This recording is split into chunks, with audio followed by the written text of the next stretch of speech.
Assalamualaikum warahmatullahi wabarakatuh. Perkenalkan, nama saya Marinda, 12 keperawatan. Di sini saya akan menjelaskan tentang pembaruan Islam di Indonesia. Yang pertama yaitu gerakan pendidikan dan sosial. Jadi gerakan pendidikan dan sosial ini sangat penting untuk membina dan membangun generasi muda. Nah, mereka mendirikan lembaga pendidikan dan mengembangkan organisasi sosial kemasyarakatan. Itu diantaranya ada sekolah tawalib ini yang berasal dari jembatan besi. Surau yang berarti langgar atau masjid. Lembaga pendidikan surau berarti pengajian di masjid. Itu mirip sama pesantren. Terus dia mengharuskan pemakaian bangku dan meja, kurikulum yang lebih baik, dan kewajiban pelajar untuk membayar uang sekolah. Itu sama aja kayak sekolah swasta gitu. Terusnya ada Jamiat Khair. Organisasi ini didirikan di Jakarta oleh masyarakat Arab Indonesia pada tanggal 17 Juli 1905. Di antara pendirinya Sayyid Muhammad Al-Fakir bin Shihab. Dia termasuk orang golongan syahid, yaitu kaum ningrat atau bangsawan Arab. Ada 2 program Jamaat Khair ini: mendirikan dan membina sekolah dasar, serta menyeleksi dan mengirim para pelajar untuk mengikuti pendidikan di Turki. Itu dia. Kemudian ada Al-Irsyad, juga organisasi sosial yang didirikan oleh kaum pedagang Arab di Jakarta, kebanyakan masuk dari Arab gitu. Terus apa ya, sini ada Persyarikatan Ulama, juga Persyarikatan Ulama yang bernama Hidayatul Qulub, didirikan di Majalengka, Jawa Barat. Kemudian ini pendirinya Kiai Haji Abdul Halim pada tahun 1911. Kemudian apa lagi ya di sini? Ada Nahdlatul Ulama di kalangan pesantren dalam merespon kebangkitan nasional. Nahdlatul Ulama ini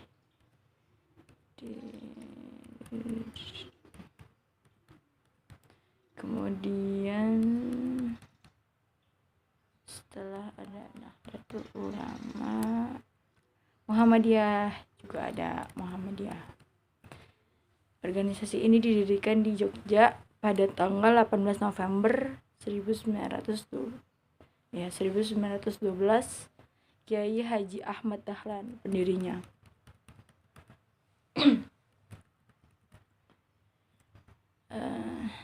Dan ada juga Persatuan Islam Persis, berdiri pada permulaan tahun 1920-an, tepatnya tanggal 12 September di Bandung.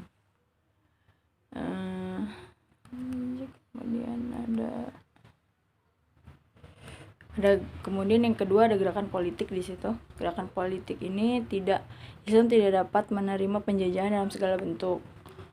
Kemudian perjuangan umat Islam dalam mengusir penjajah sebelum abad 20 dilakukan dengan kekuatan senjata dan bersifat kedaerahan.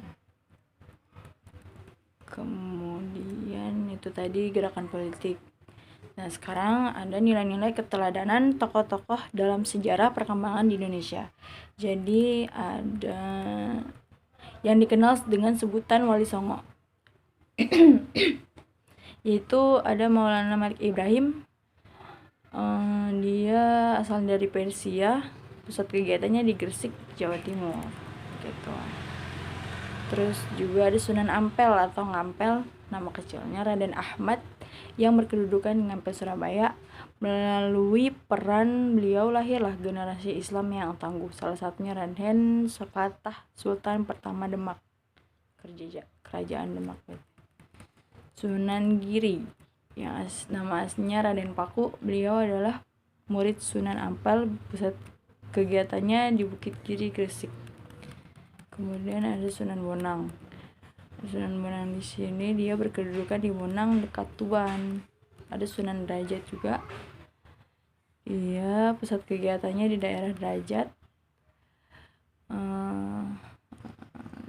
Di Sedayu, dekat antara Gresik dan Tuban.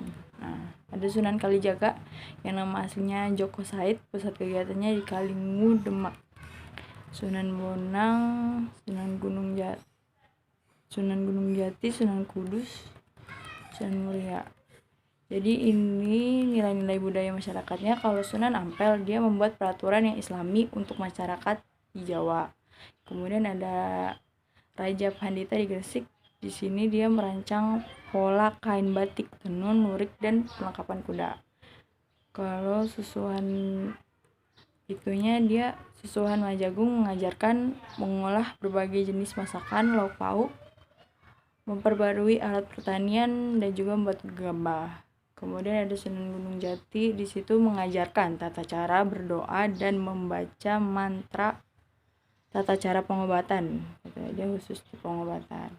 Kalau Sunan Giri, dia membuat tatanan pemerintahan di Jawa, mengatur perhitungan kalender, siklus perubahan hari, bulan, tahun, windu, menyesuaikan siklus Paukon, juga merintis pemuka jalan.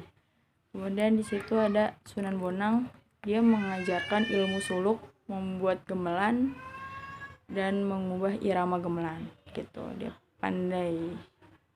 Kemudian ada Sunan Derajat, mengajarkan tata cara membangun rumah, alat yang digunakan orang untuk memikul orang seperti tandu dan joli.